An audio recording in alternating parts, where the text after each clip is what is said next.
Hey guys, in this video I'm going to show you how you can reset the keyboard dictionary on your iPhone. So let's get started and let's see how we can do it.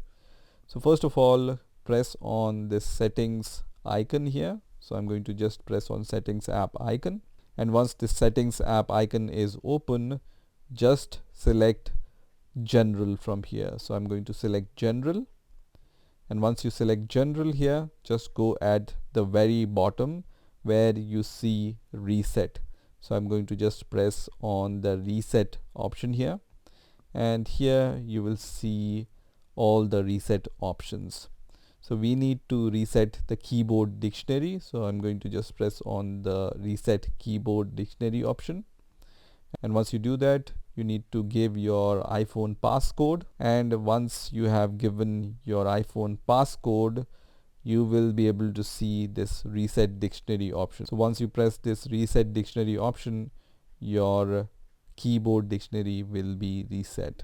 So this is how you can reset keyboard dictionary on your iPhone. I hope you've enjoyed this video, and I will see you in the next video.